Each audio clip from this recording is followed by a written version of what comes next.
तेजतर्रार बहू।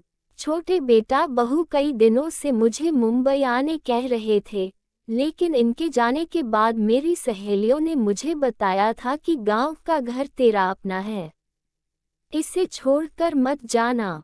वैसे भी छोटी बहू तेजतर्रार है, उससे तेरी नहीं पटेगी, इसलिए उनके पास जाने की मेरी हिम्मत नहीं हो रही थी। ऐसा नहीं था कि यहाँ गांव में बड़े बेटा बहू मुझे बहुत प्यार से रखते थे। वास्तव में बड़ी बहू तो कभी सीधे मुंह बात भी नहीं करती थी। घर में उसके अलावा मेरा काम करने वाला कोई और न होने से मजबूरन मुंह फुलाकर ही वो मेरा काम करती। फिर भी मैं सोचती कि चाहे मुंह फुलाकर ही सही मेरा काम कर तो देती है न, उतना ही काफी है। मन में समाधान तो करना ही होगा। ये घर मेरा है, इसलिए मैं अधिकार से इस घर में रह सकती हूँ। यही सब सोचकर मैं मुंबई जाने से कतरा रही थी। पिछले कुछ दिनों से छोटे बेटा बहू कुछ ज्यादा ही फोर्स कर रहे थे, इसलिए मैं उनके साथ मुंबई आ गई। घर में आने के बाद जब मैं बाथरूम गई तो बाथरूम में वेस्टर्न स्टाइल की लैट्रिन सीट देखकर मुझे आश्चर्य हुआ, क्योंकि जब फ्लैट बन रहा था तब मैंने ही जिद करके इंडियन स्टाइल की लैट्रिन सीट लगवाई थी।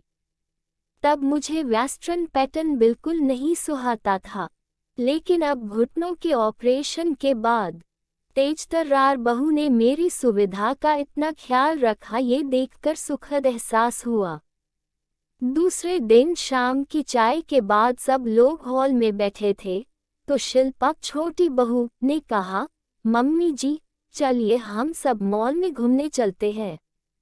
आप तैयार हो जाइए, मैं क्या करूँगी मॉल जाकर, जो हम सब करेंगे वो आप भी करना।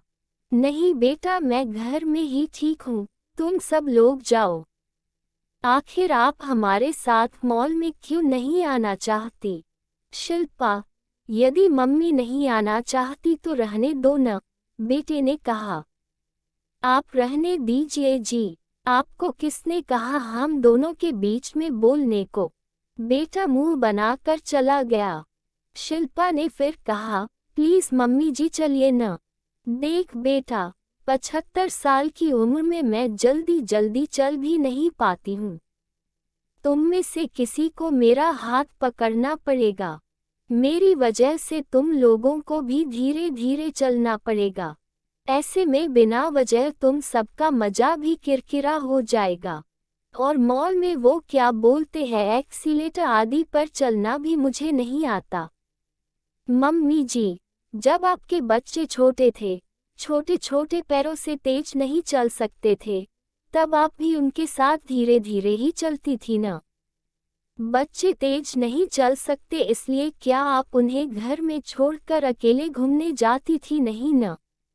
अब हम बच्चों की बारी है, आपके साथ हम भी धीरे धीरे चलेंगे। आखिरकार घर में बैठे बैठे आप भी तो बोर हो जाती होंगी। रहा सवाल एक्सीलेटर का, तो मैं हूँ ना, आप बस तैयार हो जाए, मुझे अभी बहुत काम करने हैं। अब ज्यादा खुशामद करने मत लगाए। इतना कहकर शिल्पा जल्दी जल्दी किचन में चली गई। बेटी ने कहा, सॉरी मम्मी, आप बुरा मत मानिए, क्या करूं? शिल्पा स्वभाव में थोड़ी तेज ही है, आजकल तो उसकी जुबान कुछ ज्यादा ही कड़वी हो गई है। बहू की प्यार भरी डांट से मेरी आंखें भीग गई। मैंने कहा, बेटा मीठा बोलने वाले तो बहुत देखे हैं, लेकिन शिल्पा के तेज स्वभाव में भी एक अपनापन है। मैं सालों से इसी अपनेपन के लिए तरस रही थी। जाकर तू भी तैयार हो जा, नहीं तो तुझे भी डांट खानी पड़ेगी। मॉल में जाने पर मैंने देखा कि ग्राउंड फ्लोर पर तो ज्यादा कुछ है ही नहीं, ऊपर ही जाना पड़ेगा। बहुरानी जिद करके मुझे मॉल में ले तो आई, लेकिन अब मैं एक्सीलेटर से ऊपर कैसे जाऊंगी? सब मुझे देखकर हंसेंगे। ये सब सोच सोचकर मैं परेशान हो रही थी। इतने में शिल्पा बोली, मम्मी जी, हम यहाँ 5 मिनट एक्सीलेटर के पास खड़े रहते हैं। आप आते जाते लोगों को ध्यान से देखिए। वे कैसे पहली सीढ़ी पर पैर रखते हैं, कैसे बिंदास होकर एक्सीलेटर पर चलते हैं, जैसे कि घर की सीढ़ियाँ चढ़ रहे हो। सब अच्छे से देखिए ताकि आपकी घबराहट कम हो। मैं आने जाने वालों को अच्छे से देखने लगी। मुझे किसी के भी चेहरे पर थोड़ा सा भी डर नहीं दिखा। ये सब देखकर मेरा डर भी कुछ कम हुआ। शिल्पा ने कहा, मैं आपका हाथ पकड़ कर रखूंगी। आप बिल्कुल न घबराते हुए मेरा हाथ पकड़ कर रखिए। चलिए, क्या अब आप एक्सीलेटर पर चलने के लिए तैयार हैं? हाँ, ठीक है। ऐसा कहकर मैंने शिल्पा का हाथ कसकर पकड़ लिया। उस वक्त मुझे ऐसा लगा जैसे मैं एक बच्ची हूँ और वो मेरी माँ, जो अपने बच्चे का हाथ पकड़कर उसे एक्सीलेटर पर चलना सिखा रही है। जैसे ही हमने पहली सीढ़ी पर पैर रखा, मेरा बैलेंस थोड़ा सा बिगड़ा, लेकिन शिल्पा का हाथ पकड़े हुए होने से जल्दी ही मैं संभल गई। मैं कुछ सोचती उसके पहले ही हम लोग ऊपर पहुंच भी गए।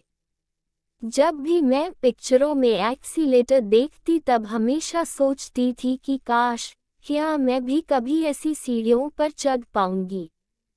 मुझ बुढ़िया को कौन ले जाएगा मॉल आदि में? मेरे साथ धीरे धीरे कौन चलेगा? आज मेरी तेज तर्रार बहू ने मेरा सपना पूरा कर दिया। मैं मन ही मन ईश्वर से प्रार्थना करने लगी कि काश ऐसी तेज तर्रार बहू ईश्वर सबको दे।